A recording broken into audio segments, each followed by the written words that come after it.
whether the expense is capital expenditure और revenue. भाई हमें पॉइंट्स कुछ सीखने हैं कि कैसे डिसाइड करेंगे सर कि वो कैपिटल एक्सपेंडिचर है या फिर रेवेन्यू। तो इसमें पॉइंट्स दूंगा 7-8 और खत्म हो जाएगा चैप्टर। ठीक है बच्चे, सबसे पहला परचेज ऑफ कार, क्या आप बता सकते हैं? पूरी बात तो सुन लीजिए।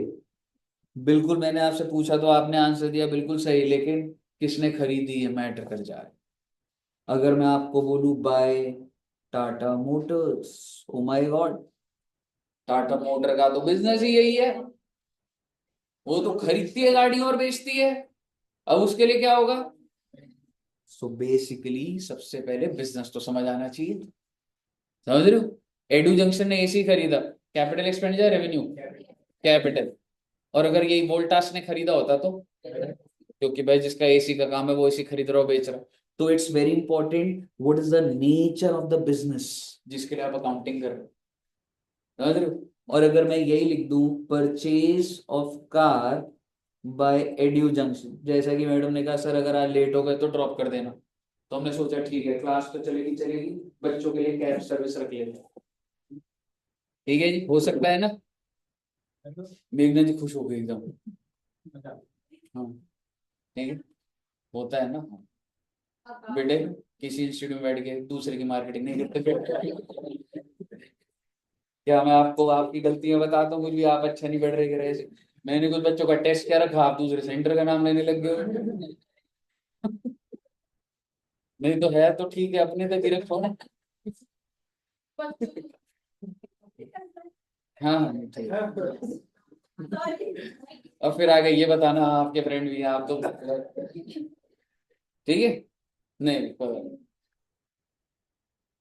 ठीक है, so basically purchase of car by Edu Junction, मुझे बताइए क्या ये कैपिटल है या रेवेन्यू है? कैपिटल। सो सबसे पहला पॉइंट क्या हो गया बच्चे, you can say nature of business of the company. I mean जिसके लिए भी आप अकाउंटिंग कर रहे हैं उसका नेचर ऑफ बिजनेस तो समझ जाना चाहिए ना बेटी। कहिए क्लियर है बच्चे? आइए जी, सेकेंड पॉइंट। तो कैसा लग रहा है? लेकिन ये सारे पॉइंट जब हो जाएंगे आप ट्रू फॉल्स देखोगे हैंडल हो जाएगा सारा, और एमसीक्यूज भी हैंडल हो जाएंगे। सेकंड पॉइंट पर आते हैं। सर जी मैंने एक एसी खरीदा, मान लो 40,000 का, क्या आप मुझे बता सकते हो रेवेन्यू एक्सपेंस और कैपिटल एक्सपेंडिचर? सर जी उसके बाद इस पे खर्चा लगता है फ्रेट का, फ्रेट सभी बच्चे समझते हैं। ट्रांसपोर्टेशन कैपिटल और रेवेन्यू? ये डिप्रिसिएशन का टेस्ट दे दिया रे तुमने। ये क्या रे, ऐसे मत करो बेटे। हाँ, वो सबको गुमराह कर रहा है, वो उसको तो आता है, वो कॉन्सेप्ट खराब कर रहा है सबके। ठीक है, फ्रेट बेटा जब तक एसेट रेडी नहीं होता जो भी खर्चा होता है कैपिटल एक्सपेंडिचर होता है। ओवरहॉलिंग होता है मेजर एक्सपेंस, वो भी कैपिटल एक्सपेंडिचर होता है। ठीक है, अब मुझे बताइए उसके बाद क्या एसी को इंस्टॉलेशन का खर्चा लगेगा? बिल्कुल लगेगा, कैपिटल और रेवेन्यू। और इसके बाद अगर कोई खर्चा होगा लाइक एसी इज इंस्टॉल्ड और अब मैं एकदम यूज कर सकता हूं, इसके बाद कोई खर्चा क्या कैपिटल होता है? नहीं होता भाई। मतलब सर्विस, एनुअल सर्विसिंग नहीं होगा भाई साहब। ठीक है, तो मुझे आप बताइए आपका टोटल एसी की कॉस्ट कितनी हो गई? 45,000। और मैं आपको यही बताना चाह रहा था, till the asset is not ready for use all the expenses incurred on such asset is capital expenditure. तो इसको लाइन में भी लिखेंगे, बट आपको पता लग गया और आप सब अब चीजें पढ़ चुके हो। ठीक है, अगर मैं इसकी एक सिंपल एंट्री डालूं तो क्या डालूंगा? AC to bank 45,000 and 45,000। Clear है बच्चे? अब इसके बारे में लिखते हैं सेकेंड पॉइंट पे, any expense that is incurred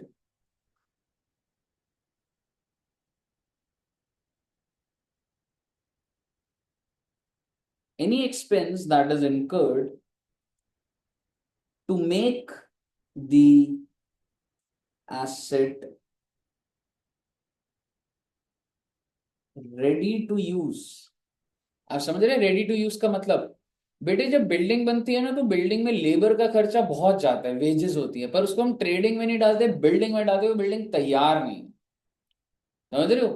तो जो खर्चा जब तक एसेट तैयार हो रहा है वो सारा का सारा उस एसेट की कॉस्ट में जाता है। समझ रहे हो? अगर मैं ये फर्नीचर यहीं पे बनवाऊंगा और अगर कोई लेबर आएगी जो 1,000 रुपए लेगी, जो पेंट लगेगा, जो इसमें मटेरियल लगेगा, जो नट बोल्ट्स लगेंगे, सारा फर्नीचर में डेबिट होगा till the time it is not ready.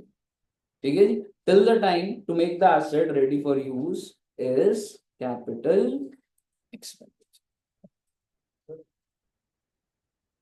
तो जैसे अगर आपने कोई बिल्डिंग परचेज करी है और उस पर जो एक्सपेंस आ रहा है वो तो बिल्डिंग में डेबिट हो रहा है, बट अगर मान लो आपका जो काम हो मतलब ऐसे इधर से उधर होता रहता है तो इस बिल्डिंग जो आपने रेंट पे लिया उस पर जो वेजेस और लेबर जा रहा है वो।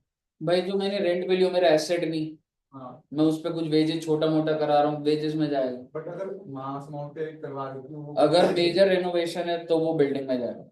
जैसे घर के अंदर तू फ्लोरिंग करा रहा है, इसको क्या फॉल सीलिंग करवा रहा है। वो तो अपनी प्रॉपर्टी हुई ना, मैं बोल रहा हूँ जहाँ पे लीज पे लिया हो या रेंट पे हो उस पे जब मास डेबिट हो रहा है। अगर तूने 5 लाख का मेजर, जैसे जगह मेरी नहीं है, पर सपोज करो जैसे अभी आपका झगड़ा हो जाए, हालांकि बहुत रेडी है बच्चे आपसे झगड़ा करने के लिए, ठीक है, और वो झगड़े में आपने गुस्से में आके टाइल्स तोड़ दी, ठीक है, और ये सारा तोड़ दिया, आपको क्या लग रहा है? मैं लैंडलॉर्ड को बोलूं सर बच्चों ने टाइल्स तोड़ दी है, तो कहेगा मुझे क्यों बोल रहे हो भाई साहब, सही करके दो। तो फिर जिन बच्चों की लड़ाई हुई थी सबको लगाया मैंने, लगाओ टाइल।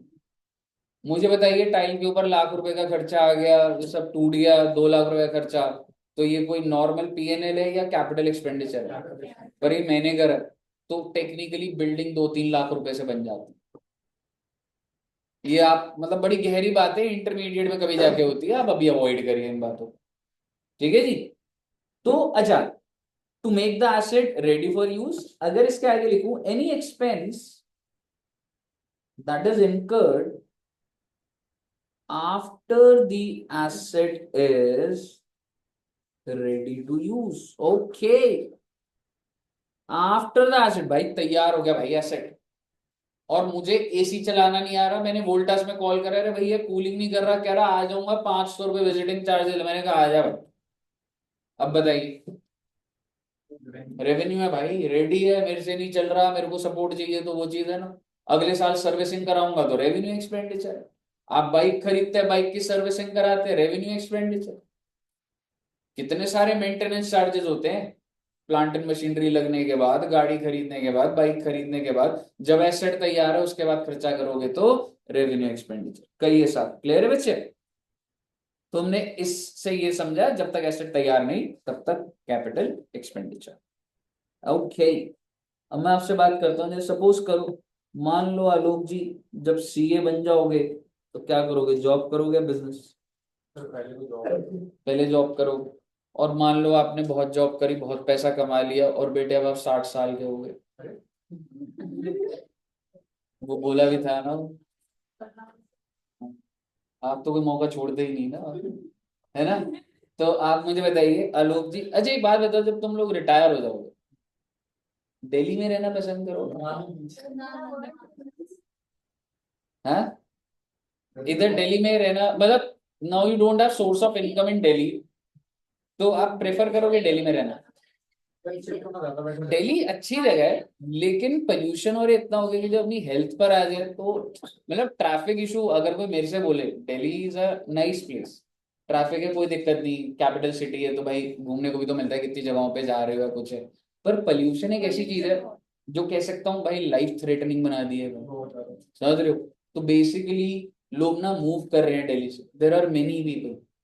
जैसे एक बात बताओ, एक गवर्नमेंट एम्प्लॉई है और हस्बैंड वाइफ है, उनको पेंशन आ रही है, वो दिल्ली में रह रहे हैं, आपको क्या लग रहा है वो दिल्ली में रहेंगे? नहीं रहेंगे भाई साहब। एंड बिलीव मी, ऐसा 20 to 30%, मैं लोग नहीं कह रहा, लेकिन जो लोग अगर का अर्निंग दिल्ली में नहीं है और उनके पास ऑप्शन है तो वो शिफ्ट कर रहे हैं। कहाँ शिफ्ट करते हैं? एग्जैक्टली, नैनीताल, भीमताल, उधर आप जाके देखो घर पे घर बनते जा रहे हैं। समझ रहे हो?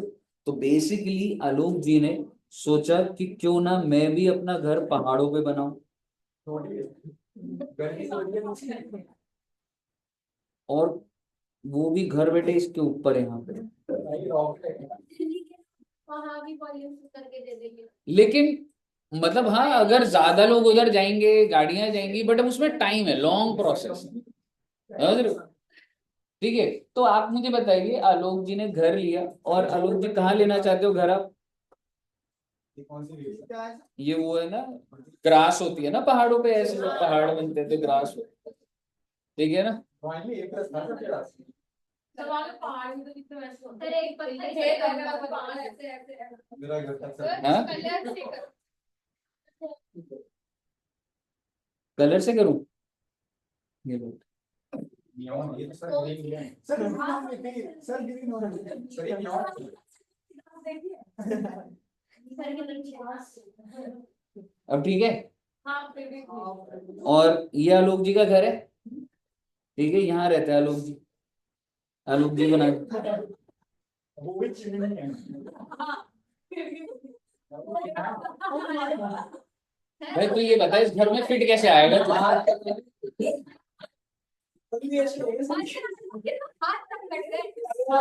पंजे की नहीं रहती है। सारा आप कर देते हैं। सर बात हो गंजा कर। बस आपने इनके साथ पैसे लेकर आई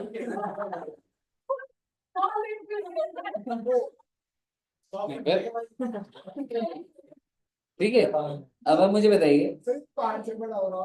नहीं मेरे को ये लग रहा है ये घर में घुसेगा कैसे तुम्हें?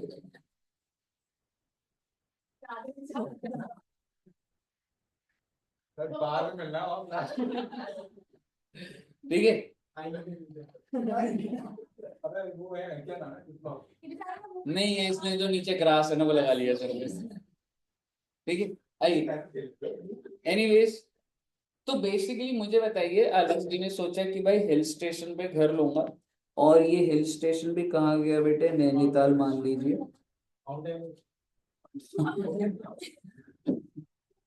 ठीक है, नैनीताल गया। मेरा आपसे सवाल है, क्या सीधा जाते ही घर पसंद आ जाता है, या ये 8-10 बार उधर जाएगा, बिजली पानी इलेक्ट्रिसिटी, अपनी फैमिली को दिखाएगा कि उधर घर लेना है नहीं लेना, ऐसा होगा नहीं होगा?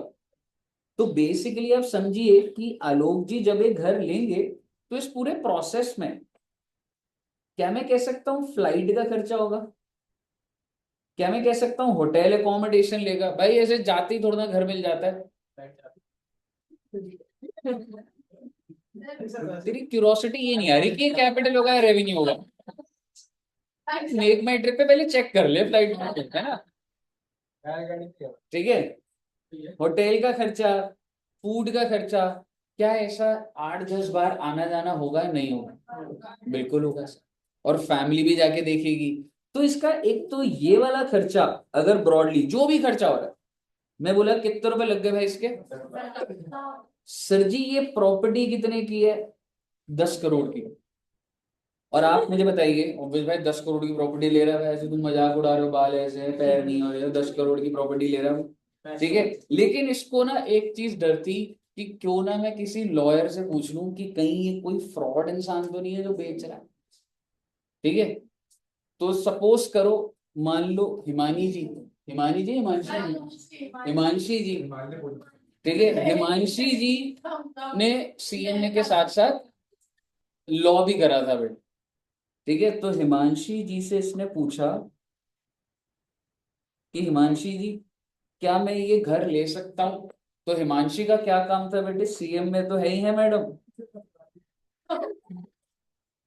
ठीक है, और साथ में लॉ भी करा हुआ है, तो वो लोग बैकग्राउंड वेरिफिकेशन कर लेते हैं लीगली सारा, ठीक है। तो हिमांशी ने बोला मैं ये सारा चेक करके बता दूंगी, बस मेरी फीस कितने रुपए की है भाई? 30 लाख।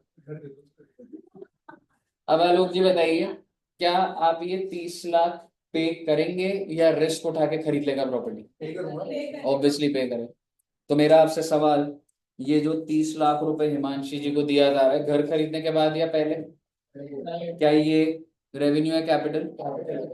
जो घर खरीदा वो कैपिटल, और जो आपका फ्लाइट और इसका खर्चा है वो भी कैपिटल। तो जब ये भाई खरीद लेगा तो टेक्निकली इसके लिए लैंड एंड बिल्डिंग 1.40 CR की 1,40,40,00,000 की पड़ेगी, और इसकी जेब से कितना चला जाएगा, आई एम सॉरी 1 करोड़ की, अच्छा ठीक है 10 करोड़, 10,40,40,00,000।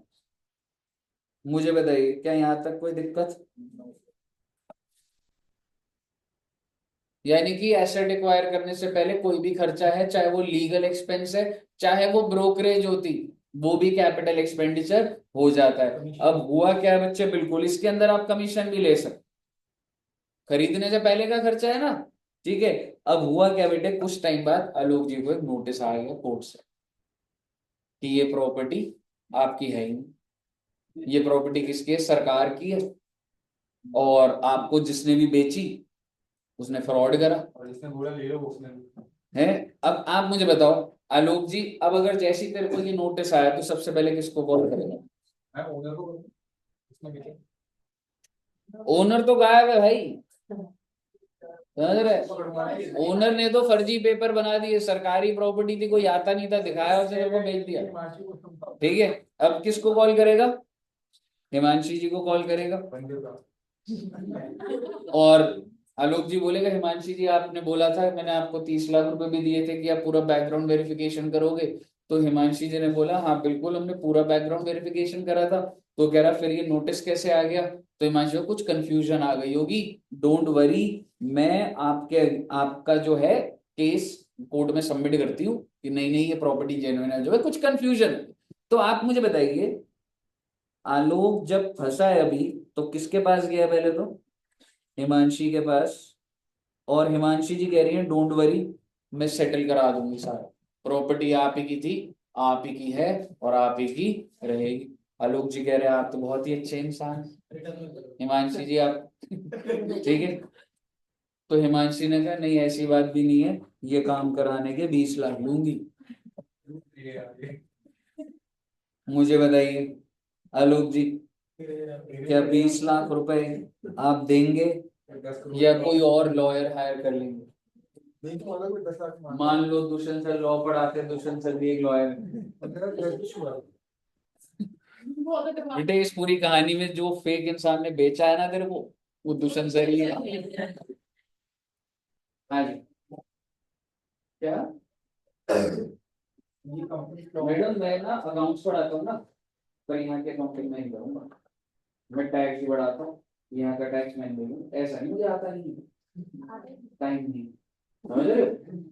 मैं अब 6 बजे तक पढ़ा रहा हूँ, उसके बाद टेस्ट और ये कंडक्ट करने में ये काम थोड़ा ना करूंगा, और ज्यादा करने को कर सकता हूँ अगर मैं चाहूँ, नहीं यार बचा लेता हूँ अपने 20,000 महीने के, करने को कर लो आप, लेकिन आप हर काम खुद थोड़ा ना करते हो, समझ रहे हो? वो जॉब करता है, उसके अलग लॉजिक्स है, लाइफ में बिजी है, पैसा है, तो ऐसे करके काम होते हैं, ऐसे ही होते हैं। हाँ 7 साल के इंसान को क्या काम होगा, ये तो पूरा करना जो नहीं सोचता। 7 साल का तो 60 का हो गया ले देखिए आप बात बूढ़े में ही यार, हो गया भाई पूरा 2007 में बोल रहा हूँ ठीक है। अब आप मुझे बताइए, साथ में 2007 में 17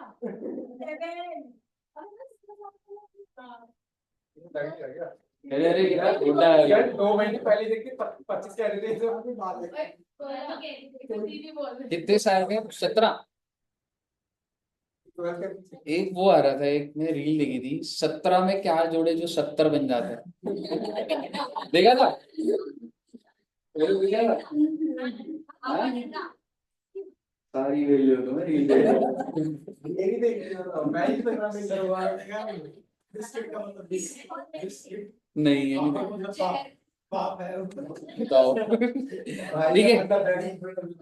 अब मुद्दे की बात ये है, ये जो 20 लाख रुपए आलोक जी दे रहे हैं, ये खर्चा कैपिटल एक्सपेंडिचर या revenue expenditure, this is because you are maintaining the asset, ये खरीदने के लिए नहीं है, ये है कि I am incurring some expense to maintain the asset, keyword is you are maintaining the asset, इसके ऊपर लिखते हैं the expense that is incurred to maintain the asset is I am sorry is revenue expenditure. और यही अगर acquisition के लिए होता है बच्चे तो कैपिटल। मेंटेन वर्ड समझ गए ना आप। और बेटे इसमें ये एग्जांपल मैं इसलिए दे रहा हूं, ऐसे कई सारे एग्जांपल बने होते हैं इसलिए मैंने बनाया। और एग्जांपल मेंटेनेंस के, एनुअल मेंटेनेंस चार्जेस नहीं सुना आपने? आप जिस घर में रहते हैं, आप कल को गुड़गांव वाली सोसाइटी में रहोगे, आपको हर महीने 10-10 हजार रुपए देने पड़ते हैं। ठीक है, क्यों सर जी? वहां पे जिम है, सिक्योरिटी गार्ड है, क्लब है, badminton basketball court, cricket ground है, हर महीना 10 हजार लग रहा है।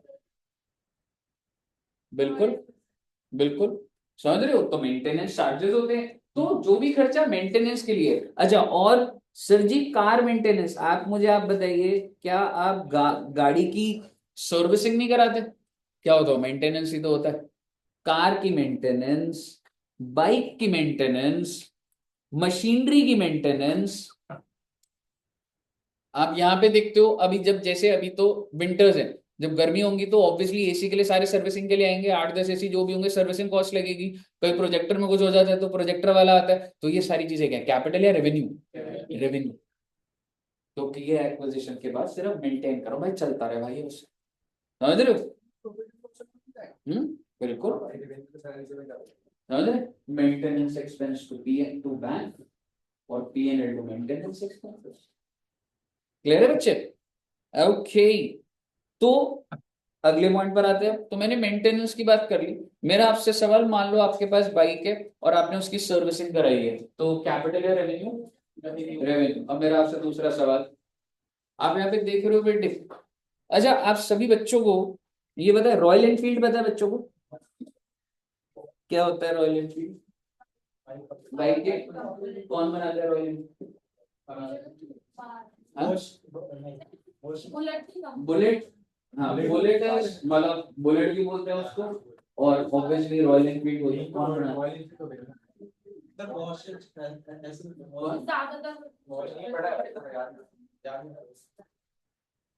आइचर मोटर्स सुना होगा आपने? ट्रक पे तो सुना लिखा होता है आइचर मोटर्स, लेकिन वो बाइक भी रॉयल एनफील्ड आइचर मोटर्स का प्रोडक्ट है।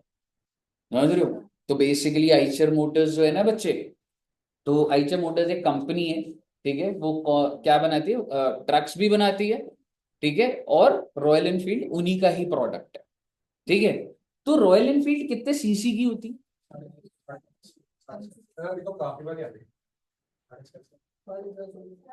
क्या मैं कह सकता हूँ 350 सीसी? ठीक है, क्या होता है भूमिका जी 350 सीसी का क्या मतलब होता है? हाँ, कह रहे थे ये थोड़ा आएगा एमसीक्यू में। हाँ हाँ जी,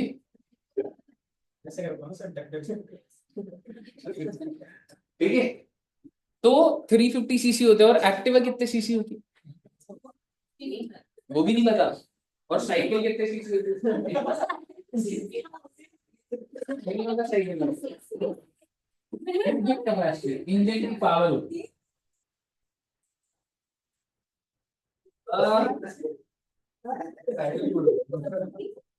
अच्छा, स्कूटी कितने सीसी होती है? 100 होती है, 125 होती है, 150 होती है, मतलब ऐसे। तो अब मतलब बॉयज मत बताना, गर्ल्स से पूछ रहा हूँ, एक्टिवा किसको आती है? सर चलानी आती पता नहीं क्या। हाँ तो किसको आती है? और क्या, रिपेयरिंग का थोड़ा पूछ रहा हूँ, रिपेयर कौन करता है? अच्छा ठीक है, तो किसको आती है? इधर आती है मैडम, हिमांशी को आती है। कितने कह रहे हैं आपके एक्टिवा में? क्या बात कर रही है?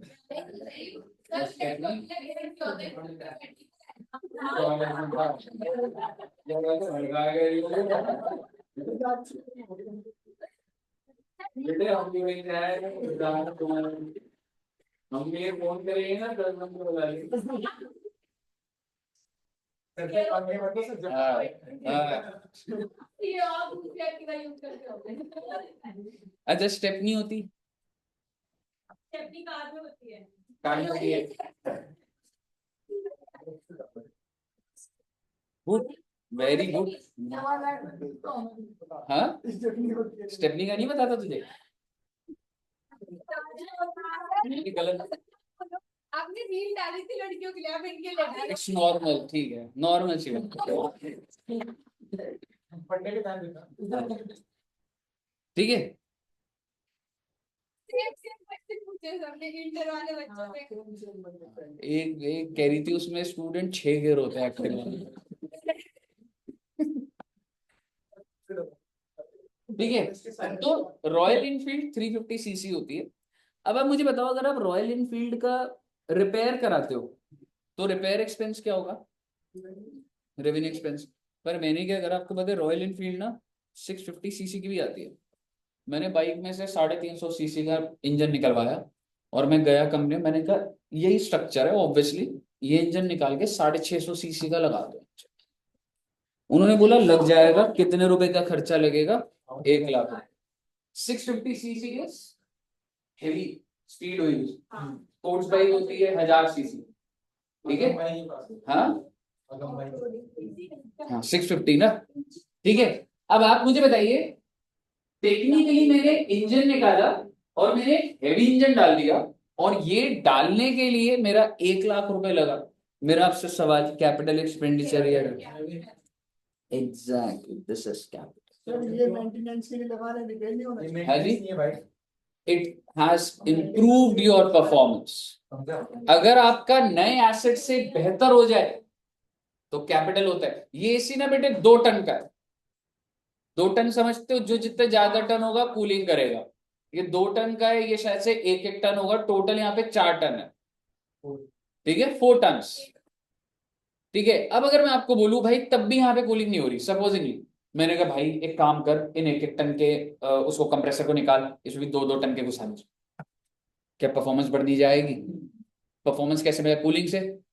ठीक है, तो अगर मैं कोई खर्चा कर रहा हूं जिससे उसकी परफॉर्मेंस बढ़ जाती है, जो कि नए से भी बेहतर हो रहा है, 1 टन वाला उतनी कूलिंग थोड़ा ना करेगा, तो बाद में 2 टन डाल दूंगा तो बेसिकली उस खर्चे को क्या कर दूंगा मैं?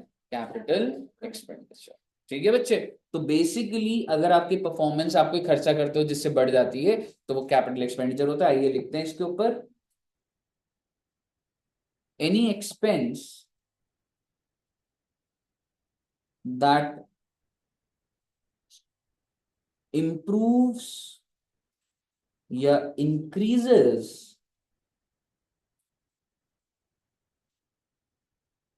the performance of an asset is capital। तो आप समझिए, द परफॉर्मेंस।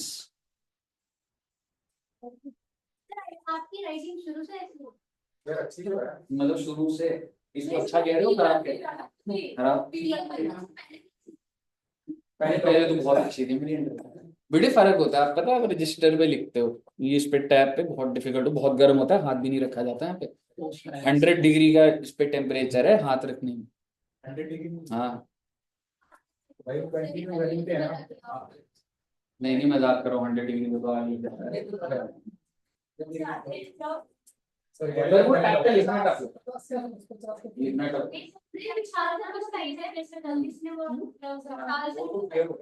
नहीं चलो, अब मैं अच्छी हैंड राइटिंग में लूंगा, ठीक है।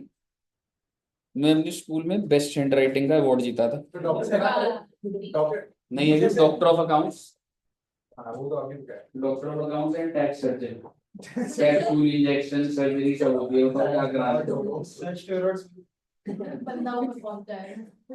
ठीक है, तो बेसिकली आपके लिए कीवर्ड क्या है? इंप्रूव या इंक्रीज, और ऊपर क्या था बच्चे? मेंटेन। मेंटेन करो तो रेवेन्यू, इंप्रूव हो रहा है तो कैपिटल। क्लियर है जी? आइए नेक्स्ट पॉइंट देखते हैं, अब देखना बेटा क्या हैंड राइटिंग बड़ी। आप फोन निकाला फोन निकाला अच्छा है।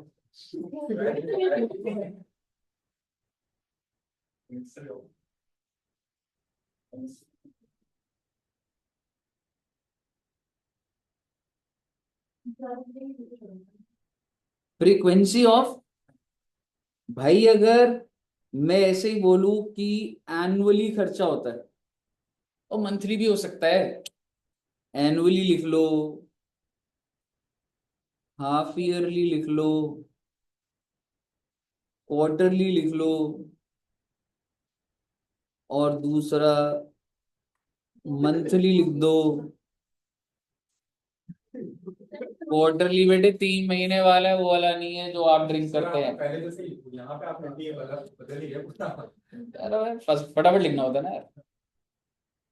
मैंने एक जगह पढ़ा था कि के बाद क्वार्टर क्वार्टर। भगवान स्वास्थ्य जी, आपका नाम घर वालों ने इतना धार्मिक क्यों रखा? भाई क्या समस्या है? ठीक है, आप मुझे बताइए।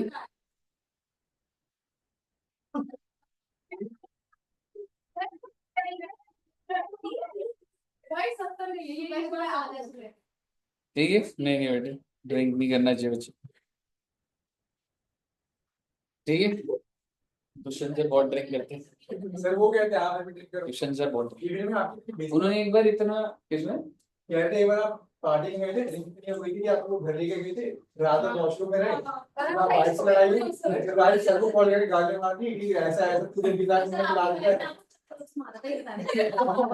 यार, ये हर बैच में एक एक लाइन बढ़ाते कैसे जाते हैं यार? ये कमाल है। एक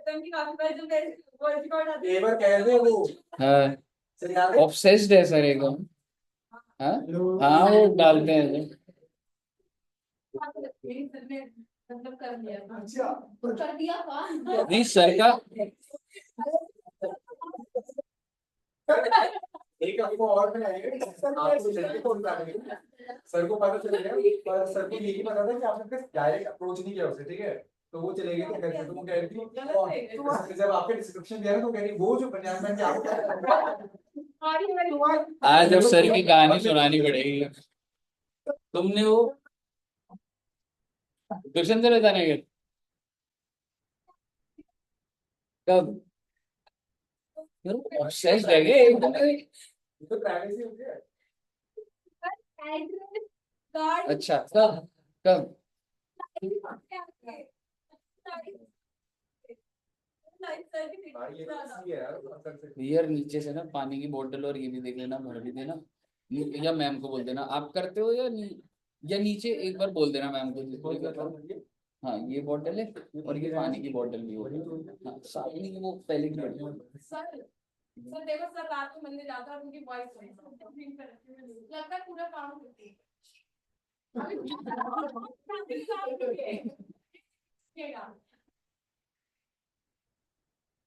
मैंने कभी गुरु और ये उसी में तो चूर रहते हैं।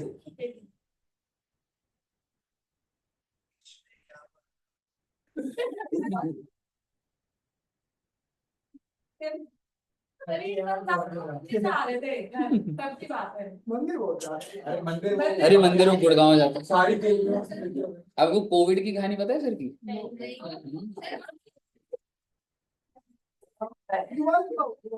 अभी बताना, मतलब अभी तुम इनको बताता हूँ बच्चों को।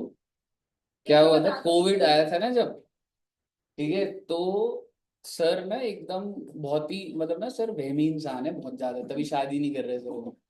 ठीक है, कर क्या नहीं रहे, अब तो हो नहीं रही वैसे। ठीक है, हाँ हाँ, भाग भी दिख रहे हैं ना। अब तो मंदिर वालों ने मना कर दिया, अब मत आओ इधर। ठीक है, तो मतलब ना जैसे कोविड में ना ऐसे हम लोग फ्रेंड्स 5-6 लोग थे, तो जैसे ऐसे ही बैठे, इतने दिन से लॉकडाउन है, कम से कम बैठ तो जाते हैं, एक ही घर में किसी को भी नहीं है तो वो चीज़ है। ठीक है, तो सर एकदम आते थे, मान लो ऐसे मास्क लगा रखा है, 5 दोस्तों भी बैठे हैं तो मास्क लगा हुआ है कि नहीं भाई मुझे ना हो जाए। और फिर अगर जैसे कुछ खाना है ना, तो मतलब स्प्रिंग रोल उठाया, जैसे मास्क करा और जो वो ठीक है, तो इस लेवल पे डाउट चलता था सर को। तो सर की ना सिस्टर रहती है गुड़गांव में, ठीक है, और सर को था कि नहीं उनको नहीं जाना, कि भाई बर्थडे है कोई बात नहीं, सर की सिस्टर का ना बर्थडे था, तो घर में बोल रहे थे बिल्कुल जाना चाहिए, और सर ने बोला नहीं मैं बिल्कुल नहीं जाऊंगा क्योंकि कोविड है फैल जाएगा। ठीक है, पर मम्मी ने उनको बोला तो वो गए। तो सर के उधर क्या अभी, मतलब यहाँ पे क्या है, सर के मम्मी पापा है और दुष्यंत सर है, और गुड़गांव में सर की सिस्टर, उनकी शादी हो चुकी है, 2 बच्चे हैं और एक मेड घर पे ही रहती है। ठीक है, तो सर गए उधर, तो बर्थडे सेलिब्रेट हो गया, सही हो गया, वापस आए तो सर को ना फीवर हो गया। सेम कहानी जो वो काउंटर, आगे से मैं भी यही करूंगा, पूरी यही कहानियां, ठीक है। फिर उनको ना फीवर हो गया, तो मैंने कहा कि भाई चेक करा लो कोविड है कि नहीं है। तो उन्होंने कहा हाँ करा लेता हूँ। फिर उनकी मम्मी ना टेंशन में थी कि बेटे पता नहीं मतलब कैसे हो गया फीवर, ये तो मना कर रहा था जाने से, हम ही लेके गए, ठीक है। तो जब टेस्ट कराया ना तो कोविड पॉजिटिव आ गया, तो उनकी मम्मी एकदम टेंशन में। तो मैंने कहा कि कोई बात नहीं आंटी, वो एक कमरे में बंद कर दो, अच्छी बात है, कुछ दिन घर में एक कमरे में ही रहेंगे तो अच्छी बात है, ठीक है, खाना देते रहना बस, बाकी सही है। तो और मैंने कहा कि आंटी आप भी चेक करा लो और अंकल को भी बोल दो और उधर भी। तो उनसे पूछा कि उन मतलब उन्होंने टेस्ट कराया, तो फिर मैंने ऐसी बात करी कि कैसा मतलब टेस्ट आया आंटी और का। तो उनकी मम्मी का नेगेटिव, मैंने तो बहुत अच्छी बात है, पापा का भी नेगेटिव, और वहां पे भी दीदी और उनके जीजा जी सबका नेगेटिव। मेरी मम्मी ना परेशान थी, ठीक है। मैंने कहा हुआ क्या, वही परेशान क्यों, कह रही बेटे मेड का पॉजिटिव आ गया है। ठीक है। दो रिजल्ट और तो चेक करवाए थे। हाँ क्या है, ठीक है। तो दुष्यंत सर का ना बार बार ना ऐसे बोलते रहते थे, पहले हमसे मिलते थे ना, made for each other, made for each other. मैं समझा, अब समझा क्या चल रहा है इनका गुड़गांव में, ठीक है ना। तो और सर ने यही मेरा नाम लगा दिया,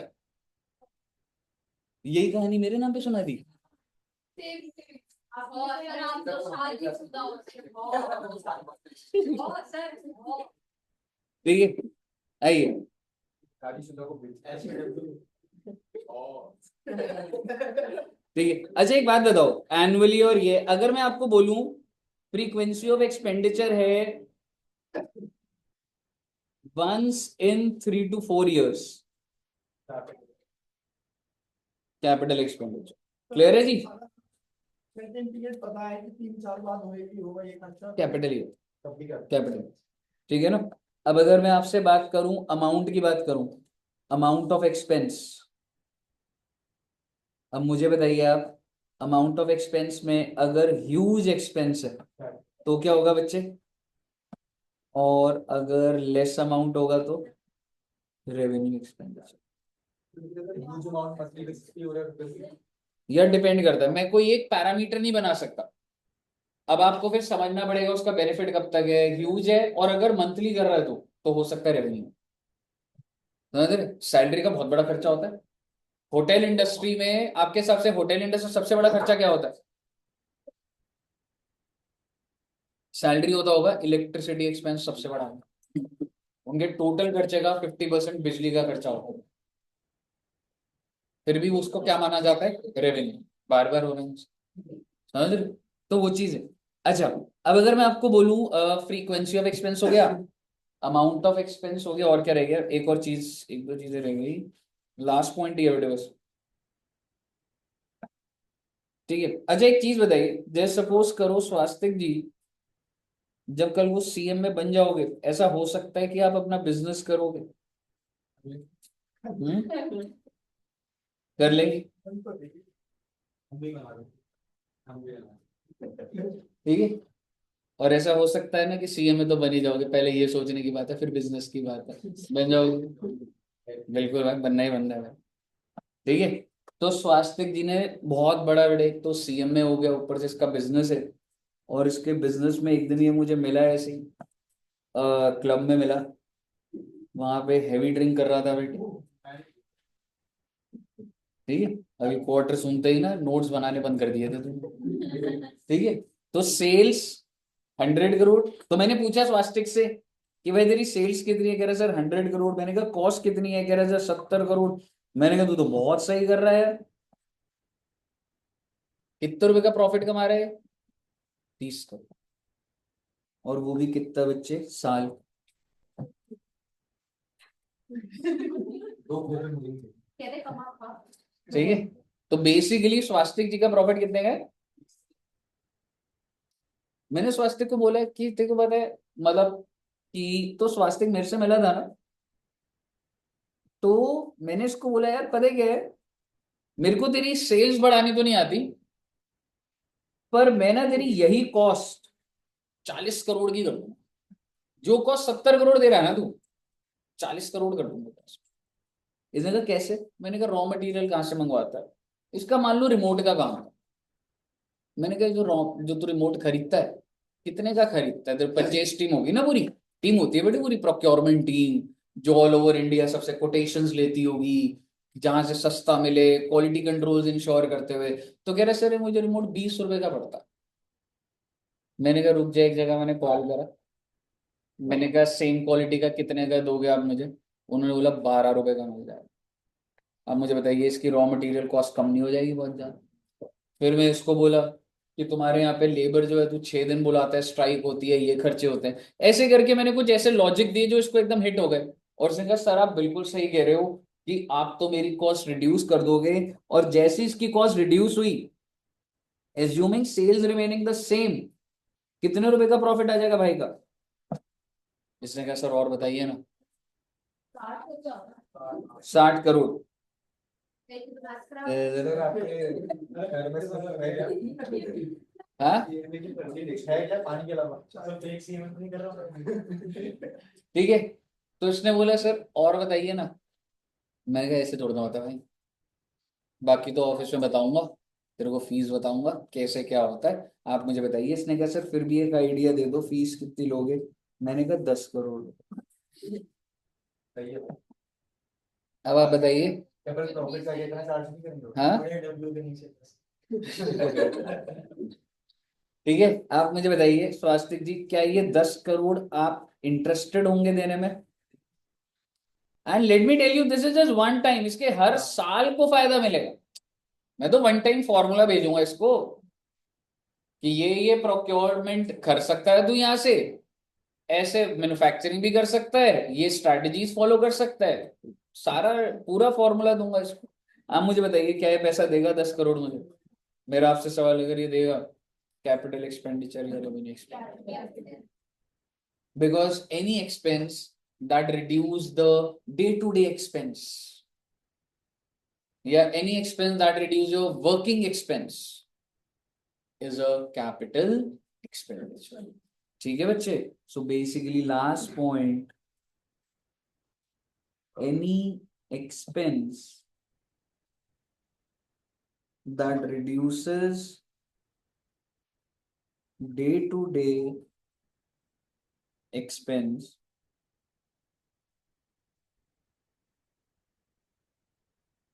is capital। और डे टू डे को आप क्या कह सकते हो बच्चे?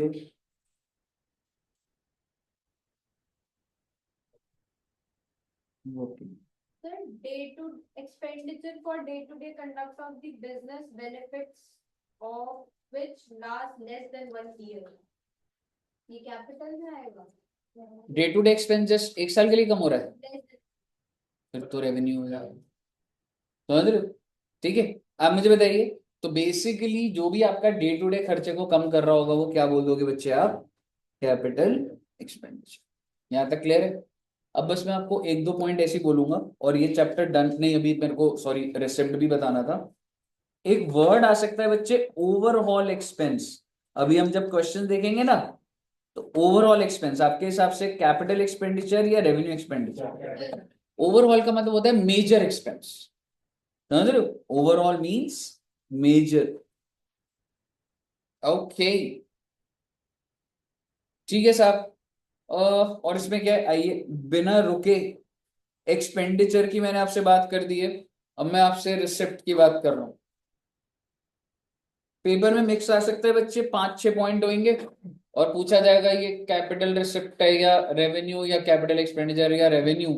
तो मेरा आपसे सवाल, रिसिप्ट भी दो टाइप की होती है, या तो कैपिटल रिसिप्ट या फिर रेवेन्यू। और मैं इसमें ज्यादा लंबी बात नहीं करनी, मैं सिर्फ नाम लिखूंगा, आप मुझे बता दीजिए कहाँ लिखूं। मैं नाम पूछता हूं आपसे, इशू ऑफ शेयर्स। रिसिप्ट क्या हो गया? पैसा आ रहा है ना, तो पैसा कैसे आ रहा है? Issue of shares. क्योंकि बार बार तो नहीं होता ना जी, issue of shares. Then can I say issue of preference shares also? Can I say issue of debentures also? Can I say secured भी हो या कुछ भी हो, बैंक लोन, वेदर सिक्योर्ड और अनसिक्योर्ड? क्योंकि बार बार नहीं ले रहे ना बच्चे आप। Then sale of goods, exact, sale of goods और sale of services, sale of fixed asset, capital. समझ गए ना आप कैसे बाइफरकेट हो रहे, सेल ऑफ फिक्स्ड एसेट या फिर सेल ऑफ इन्वेस्टमेंट्स। डेटर से पैसा मिलना, रेवेन्यू, धंधे से रिलेटेड है, ठीक है। Receipt from debtors, dividend received, dividend या फिर इंटरेस्ट। कहिए साहब जी, क्या आप सभी बच्चों को क्लियर है आपका? ओके, तो सर जी वैसे तो जो लिखवाना था वो ये हो गया। अब मैं स्क्रीन पर आपको कुछ ट्रू फॉल्स और एनालिसिस दिखा रहा हूं, तुम वो देखेंगे और उसके बाद ये चैप्टर डन है हमारा।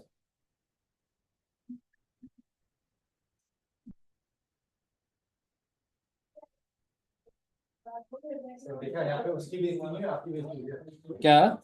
वो कह रही है इसकी राइटिंग, तेरी राइटिंग तो सर से भी ज्यादा कहती है। मैंने देखा मेरी हैंड राइटिंग बहुत अच्छी है बेटी।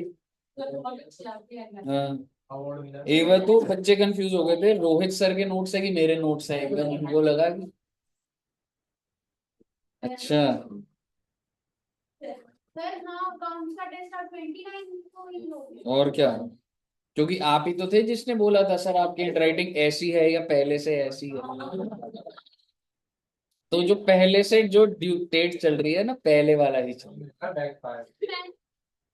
आउट ऑफ वो कहना चाहती थी आपकी राइटिंग अच्छी है हाँ, पहले अच्छी थी ना, तो इसकी पहले निकाल सकते थे। आपको अब कोई फायदा नहीं बेटे कुछ भी। कहते थे 3 को ले लो test please. Oh please, test आती बच्चे एकदम वो हो जाते हैं। सर दीदी लॉग अभी तो है। 4 9 तो हो जाएगी। अरे लॉ इज इजी। लो तो लॉ में क्या होता है बेटे, कुछ भी नहीं है, जबरदस्ती है। पता नहीं तुम लोग इतना क्यों घबराते हो, मैं ध्यान है जब हम लोग कर रहे थे लॉ का कोई फोबिया ही नहीं होता था। प्लीज हाँ? तो पहले बोलो मेरी हैंडराइटिंग अच्छी है, वाओ राइटिंग अब ग्रुप पे लिखना पड़ेगा। 29 को, 29 को है ही है, आपने दे दो एक दो दिन बाद 29 को दे दो मैडम। सर हमें कहना चाहते हैं हमारे लिए 29 को है, उस दिन बन जाएगा, टाइम दे दूंगा, उसके बाद जब देना हो दे देना। कोशिश करो 29 को ही दो तो सही है। और इधर कैपिटल एंड रेवेन्यू एक्सपेंडिचर फटाफट, और state with reason whether the following statement are true और फॉल्स। पेपर में पहले मैं बता दूं, सीएमए का तो एमसीक्यू है, तुम्हें तो कोई रीजन देना नहीं होगा, तुम्हें तो बस बताना होगा कैपिटल है कि रेवेन्यू है। जो बच्चे अब सुन लो, क्योंकि तुम्हारा पहला क्वेश्चन जो 12 नंबर का होगा सीए के बच्चे, उनमें 2-3 पॉइंट यही वाले होंगे। सर सीएमए में रीजन सीएमए में एमसीक्यू में रीजन कैसे देगा? दो मार्क्स का होता है, हाँ, 2 नंबर। एक एमसीक्यू 2 मार्क्स। सीए करते क्या होगा? 50 आते हैं। क्या सीएमए करने की सोच रहे हो? सीए के साथ सीए में करते हैं भाई। आइए फर्स्ट पॉइंट, ये ओवरऑल एक्सपेंस और second hand machinery purchase are revenue expenditure. क्या होगा भाई ये? Money spent to reduce working expense is revenue expense. क्या होगा रे? Legal fees to acquire the properties are capital expenditure. Amount spent as lawyer fees to defend the suit, यानी कि आपके ऊपर कोई केस हो गया and you are defending it, बोला ध्यान है आगे वाला जो 20 लाख दिए थे। Claiming that firms factory, sir firm कौन है? ये दूसरा है, ठीक है। Firm factory belong, I am sorry, firm मतलब आप खुद हो, बिलोंग्स टू प्लेंटिफ। प्लेंटिफ क्या होता है बच्चे? जो एग्रीड पार्टी, जो सताया हुआ है वो है, is a capital expenditure. Good, समझ आ गया ना आपको क्या चल रहा है? तूने खर्चा करा लॉयर फीस पे, क्यों? डिफेंड कर, क्या डिपेंड कर रहा है कि जो तेरी साइड है बिलोंग्स टू प्लेंटिफ, मतलब दूसरे बंदे, वो जो हमने कहानी बनाई थी, ठीक है। So you are paying it, तेरे पास ऑलरेडी एक लैंड है, तू जब पे कर रहा है लॉयर को कि भाई ये नहीं, ये मेरा ही है, तो रेवेन्यू एक्सपेंडिचर हुआ था ना बच्चे। क्लियर है जी? अगला पॉइंट अभी नहीं करेंगे आप, पहले ये वाला 6 पॉइंट बताइएगा। On expense incurred on repair, अच्छा जी, whitewash for the first time on purchase of an old building और रेवेन्यू एक्सपेंडिचर। मैं आपको एक बात बता देता हूँ, व्हाइट वॉश के ऊपर कंफ्यूजन आ सकती है। ऐसा भी हो सकता है कि आप हर साल व्हाइट वॉश कराते हो, और ऐसा भी हो सकता है कि आप ऐसी व्हाइट वॉश करो कि 4-5 साल चल जाए। क्यों नहीं हो सकता? कितने बच्चों के घर में व्हाइट वॉश एनुअली होती? एनुअली, हर साल। तो डिपेंड करता है ना, हाँ साल कराना भी होता है। हाँ, पेंट भी होगा व्हाइट वॉश में, क्या?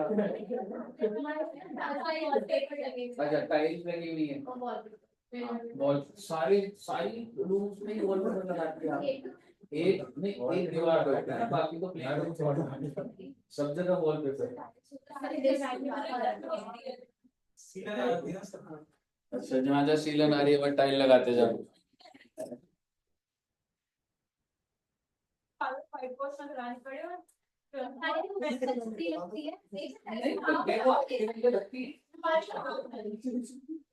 समझ गए यहाँ पे कैसे लगी हुई है और ये।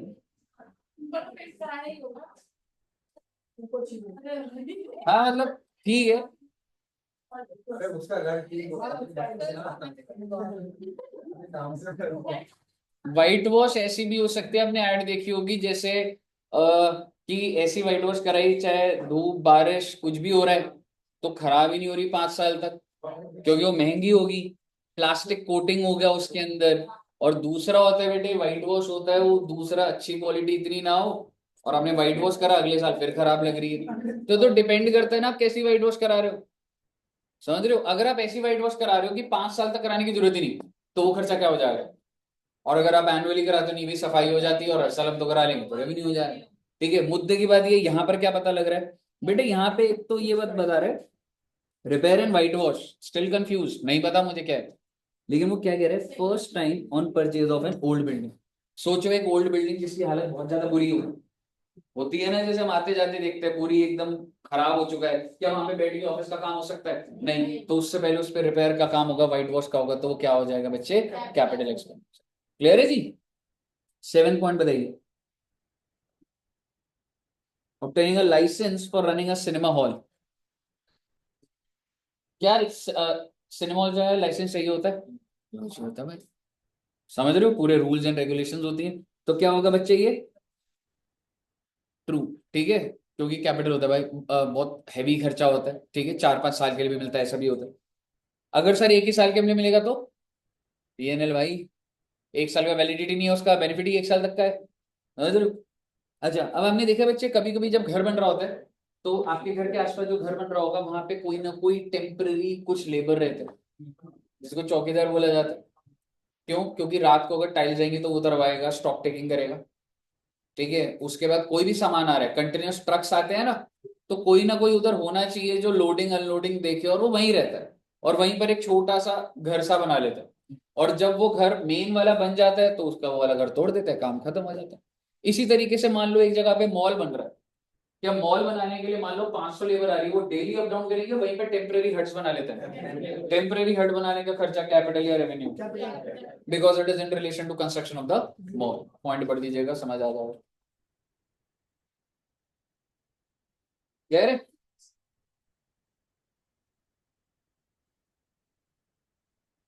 क्वेश्चन नंबर 2 से पहले मैं एक पहले वो दिखाना चाहता हूँ, मतलब अब इस चैप्टर के अंदर आपको वैसे यही रीड करने हैं। तो पिछले क्वेश्चन में पॉइंट भी कराया था, आप कह रहे थे बाद में। आइए, मैं कुछ नहीं बोलूंगा ये पॉइंट पर, देखते हैं आपका एनालिसिस क्या कह रहे हैं बच्चे। Replacement of worn out part of the machine, मतलब मशीनरी का एक पार्ट खराब हुआ, हमने वो निकाला और उसकी जगह जो इसके एग्जांपल हाँ नहीं, इम्प्रूवमेंट नहीं है, इम्प्रूवमेंट नहीं है, जस्ट एक नॉर्मल सा स्पेयर पार्ट इस प्रोजेक्टर के अंदर कुछ खराब हो गया, मैंने वो हटाया और क्या रेवेन्यू है। रेवेन्यू है कैपिटल, चलिए देखते हैं। तो इट इज फॉल्स, फिफ्थ वाला। अब मैं आपको कंफ्यूज करता हूँ, इधर आओ।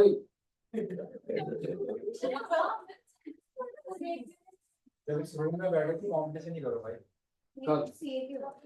और मैडम 350 से 650 की गई है, यहाँ पे इम्प्रूवमेंट का लिखा हुआ है, वो कह रहे हैं born of part of the machine. एक स्पेयर पार्ट खराब हुआ, आपने वो लगाया, घर के अंदर 2 टाइलें टूट गई, वो टाइल की जगह आपने वो लगा दिया। अच्छा आपका इसमें आंसर क्या है? Because it revenue expenditure. अब मैं आपसे एक सवाल पूछता हूँ, मैं इसलिए आपको बोल रहा हूँ कि इसके अंदर थॉट प्रोसेस ये नहीं है जो मैंने बोल दिया वो सही है।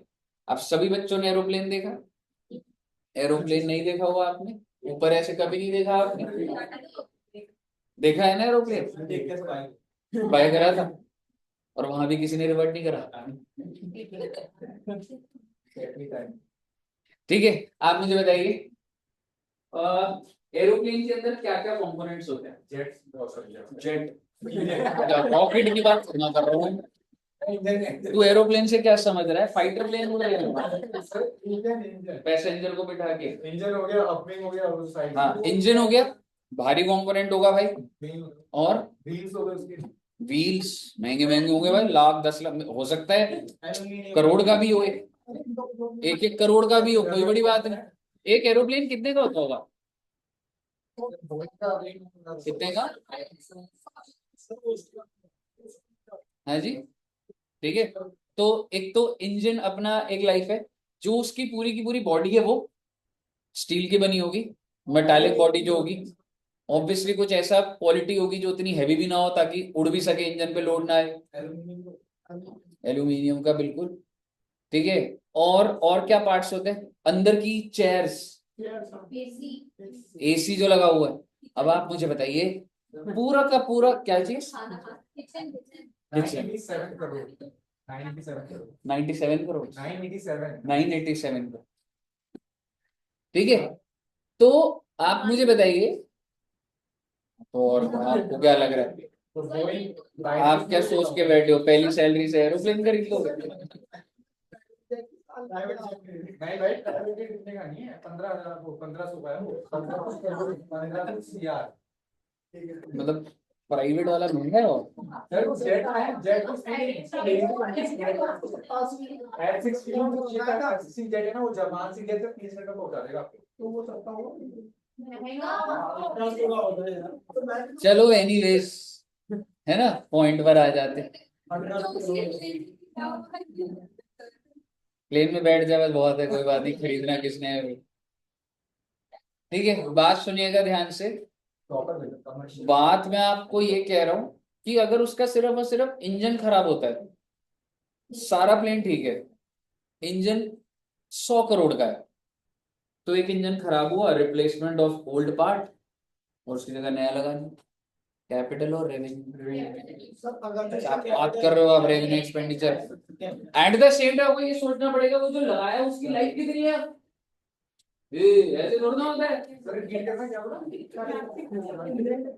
इंजन खराब हुआ, इंजन को हटाया, नया इंजन मंगवाया, 100 करोड़ का लगाया, it's a capital expenditure. Bullet वाला एग्जाम्पल, वहां पे परफॉर्मेंस में अभी भी परफॉर्मेंस नहीं बढ़ रही आपकी, उसी स्पेसिफिकेशन का इंजन लग रहा है, बट एग्जैक्टली अब आप एक पॉइंट नहीं पकड़ सकते ऐसे बस मेंटेन है। अब आप ये भी तो देखिए कि उस खर्चे का बेनिफिट कितने साल मिल रहा है, अमाउंट ऑफ एक्सपेंस, समझ रहे हो? अब आप ये भी तो सोचिए कि आपने खर्चा करा और अगर उसका बेनिफिट 1 साल से ज्यादा है तो कैपिटल है। सर इंजन का कोई पार्ट्स बदलने हैं? ये अब डिपेंड करता है, ये तो केस टू केस बात हो गई। कब तक वैलिडिटी है? रियल लाइफ में आपको सब पता होता है, एग्जाम में इतना नहीं पता होगा। एग्जाम में जो ये कर रहे हैं आपने कर लिया, हाँ ठीक है, पार्ट हटा मेंटेन हो रहा है, आपने बोल दिया रेवेन्यू, यहाँ तक ओके है। लेकिन आपको क्या लग रहा है लाइफ में? मैं आपको बता रहा हूँ प्रैक्टिकली, इसका भी प्रोजेक्टर का लैंप लगता है 7,000 रुपए का, 7,000। वो भी खराब हो गया था। वो 7,000 का लैंप लगा है इसमें, मुझे बता दो पीएनएल में डालूंगा रेवेन्यू या कैपिटल? कैपिटल होगा भैया, because I have to keep in mind one more thing कि बेनिफिट कितना मिल रहा है मुझे उस लैंप से। It depends. अब ये क्वेश्चन ये बोल नहीं रहा ना बेनिफिट कितना है क्या है, तो हमारा दिमाग कहाँ चला गया कि मेंटेन ही हो रहा है तो ठीक। हमको बहुत पार्ट्स देखने पड़ते हैं। और अगर वो कोई छोटा सा पार्ट होता तो मान लो चेयर्स है, अब आप जैसे कह रहे हो सर जी अंदर 100 चेयर लगी हुई है, 2 चेयर खराब हो गई, उसका कोई चीज है, 5 लाख का खर्चा हो गया, हो सकता है आप उसको पीएनएल में डाल दो। लेकिन अब आप बोलो नहीं सर चेयर तो ज्यादा चलेगी, तो डाल दो कैपिटल में, बिल्कुल डाल सकते। कहने का मतलब ये है, ये तो डिस्कशन के पॉइंट्स बन गए ना भाई। ये तो जब तक आपके पास एग्जैक्ट डेटा नहीं है, केस स्टडी के तरीके से कंपनी में काम नहीं करे, तब तक कहां से कर लोगे ये? तो एक लेवल पर आपको कंफ्यूजन आएंगी, लेकिन जो मॉड्यूल बोल रहा है वो सही है। अगर कर दिया इस वाले पॉइंट में, डिपेंड्स। अगर ये मॉड्यूल का क्वेश्चन है और अगर आप इसको दूसरा एज्यूम कर रहे हो तो मैं गलत करूंगा। सर अगर मैं assumption mention assumption करूँ नीचे तो लिख दे तो अगर ये मॉड्यूल का क्वेश्चन है और अगर आप अलग करो मैं गलत करूँ। आपने मॉड्यूल को नहीं पढ़ी? फिर मॉड्यूल कर ली फिर भी आपने एज्यूम कर दिया, तो मैं यही एज्यूम करूंगा आपने मॉड्यूल नहीं पढ़ी। सर लेकिन मान के चलो ना मॉड्यूल में नहीं, मैं आपको सजेस्टेड से दिखाऊंगा ना that this is question number 1 in the module, ये आंसर इंस्टीट्यूट ने आपको बताया हुआ है, आप कुछ और बोल रहे हो, गलत है वो भाई। और मैं इतना टाइम नहीं लगाऊंगा, आप समझ रहे हो, आपको पता ही नहीं लगेगा वो क्या गलत कर रहे हैं। चलिए अगर क्वेश्चन जो है लॉजिकली दोनों तरफ से सही जा रहा है तो तो भाई तू सुनवाई कहाँ है भाई? वो ये तो तब होगा ना जब तू 90 सोच रहे 40 दे दिए तब पेपर निकलवाएगा, 90 सोच रहे 85 आगे निकलवाएगा पेपर। हो सकता है 2 नंबर कटे इस वजह से। सर हमारे मॉड्यूल में गलत है, मॉड्यूल में आधा से ज्यादा गलत है, फिर हम इंस्टीट्यूट में गए तो सारी डाल दे। और वो नहीं वाले में क्वेश्चन सर सर आप भी मॉड्यूल में ज्यादा मैडम इन पेपरों में अभी वही वाली बात है, आपके मॉड्यूल में तो इतना ही खराब है कि मैं बोल ही नहीं सकता, ठीक है ना। लेकिन क्या है कि मॉड्यूल से ऊपर कोई चीज मानी नहीं जाती, बट अगर कोई चीज बहुत ही खराब चल रही है तो वो तो मैं नहीं बोल सकता। मुझे बताइए क्लियर है बच्चे? आइए अगर आपको क्लियर है तो आपके सामने क्वेश्चन नंबर 4 है, उसके आंसर भी दिए हैं, आपको पॉइंट सीखने हैं, बस नए नए पॉइंट्स आ रहे हैं। अब देख रहे हो इसमें तो फिर भी हिंट कितनी दे दी उसने, better fuel efficiency. Inauguration expense क्या होता है कोई है जैसे शोरूम खोल रहा है, कुछ है, इनॉग्रेशन का खर्चा करे। आंसर पढ़िएगा एक बार। सेकंड लाइन पढ़ना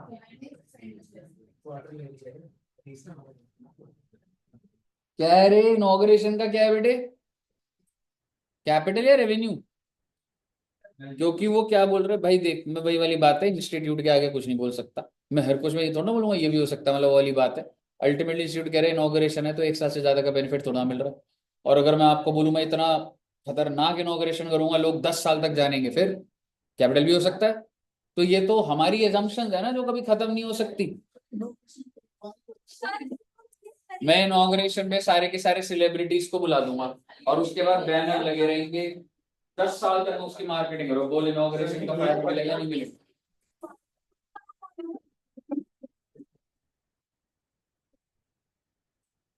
हाँ जी, आपको अपना पॉइंट ऑफ व्यू उनके पॉइंट ऑफ व्यू से मिलाना है। हाँ, उनकी बुक पढ़ी है आप, आपके सामने ये बुक है। नहीं आप नहीं बोल सकते वो खराब, वो नहीं तो आपकी आंसर शीट खराब बोल देंगे बेटे हो। हाँ चलो, आपके पास कोई ऑप्शन नहीं है, आपको वो फॉलो करना पड़ेगा जो। एनीवेज ये इधर अगला पॉइंट देखो रे।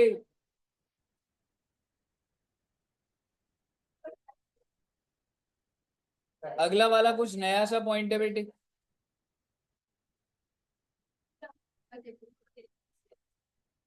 अरे अरे करो रे।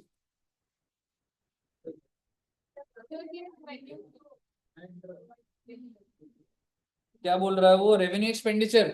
देखो एक तो जब आपने वन टाइम किसी को पेमेंट कर दी ना, चाहे ज्यादा अमाउंट है, तो उसको कोई बेनिफिट आगे के लिए नहीं मिल रहा। पहली चीज, कैपिटल एक्सपेंडिचर क्या होता है, मैंने कुछ खर्चा करा, उनको बेनिफिट मिल रहा है। मान लो मेरे पास 1000 एम्प्लॉय है, मैं 1000 के 1000 एम्प्लॉय के पास हटा रहा हूँ, तो आपको क्या लगेगा, उसको एक महीने की सैलरी देके हटा दूँ? समझ रहे हो? उनको मेरे को देना पड़ेगा, आपको आगे के 6 महीने की सैलरी दे रहा हूँ, सो दैट आपका घर भी चलता रहे और आपके पास you have sufficient time to look for another job. ठीक है, पहली बात। तो कोई कैपिटल एक्सपेंडिचर, आई मीन कोई एसेट तो क्रिएट हो नहीं रहा, पहली चीज। दूसरी बात ये है बच्चे, इट्स बेटर कि मैं इस खर्चे को डेफर्ड रेवेन्यू एक्सपेंडिचर मानूं। सर जी डेफर्ड क्या होता था? बेटे आपने डिवेंचर्स वाला चैप्टर करा होगा फाउंडेशन में, नहीं तो 12वीं में तो करा होगा। वो जो खर्चा होता था उसको धीरे धीरे करके हम लोग राइट ऑफ करते थे। सो इट्स लॉजिकल, ना तो मैं इसको रेवेन्यू बोलूं, ना ही इसको कैपिटल बोलूं, मैं इसको क्या बोलूं, deferred revenue expenditure. Because there few expenses जो कि ऐसा भी नहीं है कि एक साल उसका बेनिफिट मिल रहा है मुझे, पर मैं ये भी नहीं बोल सकता कि मेरा एसेट है, तो इसलिए उस केस में हम क्या बोल देते हैं, डेफर्ड रेवेन्यू। जैसे एक और एग्जांपल इसमें क्या होता है, एडवर्टाइजिंग। एडवर्टाइजिंग का बेनिफिट हो सकता है मेरे को बहुत टाइम तक मिले, ठीक है, लेकिन तो मैं उससे कोई एसेट भी नहीं बोल सकता, तो उसको धीरे धीरे राइट ऑफ करते, तो क्या बोला जाता है बच्चे, उसको डेफर्ड रेवेन्यू। ये सब क्लियर है? तो सर जी ये आपका पूरा पूरा चैप्टर है, और आपने अब क्या कर रहे हैं, इसके जो भी पॉइंट्स हैं वो हैंडल जरूर करने हैं बेटे।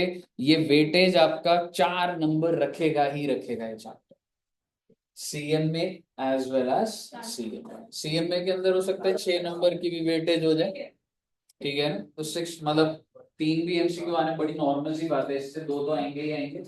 ठीक है, तो ये सारे पॉइंट्स कर लेना बच्चे। और नेक्स्ट थ्योरी की क्लास फिर अब हम नेक्स्ट टाइम ना वेंसडे वाले दिन बुला के लंबा थ्योरी ही खत्म करा देंगे।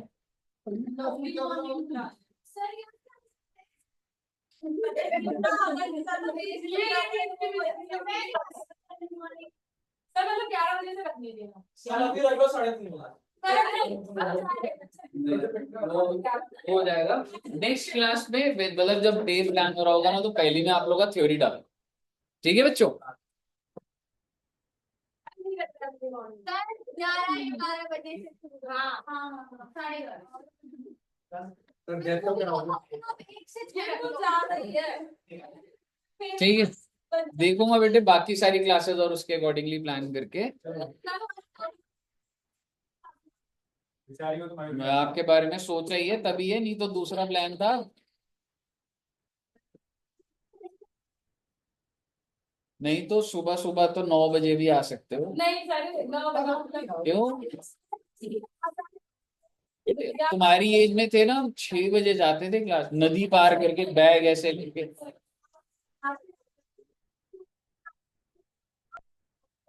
वाली क्लास में ऐसे नशे में होते हैं। हाँ, तो वो रात को लेट क्यों सो रहे हो ना आप? रात से आधी देखो मजाक मत करो बात के अंदर, आप डिस्कशन के अंदर मजाक करना शुरू कर देते हो। भाई सर ठीक है, चलो ठीक है जी, okay, thank you very much, bye. जो बच्चों की अभी 2 बजे क्लास है वो भी 2 मिनट बाद दोबारा लॉग इन कर लेना बच्चे, ठीक है? ओके जी।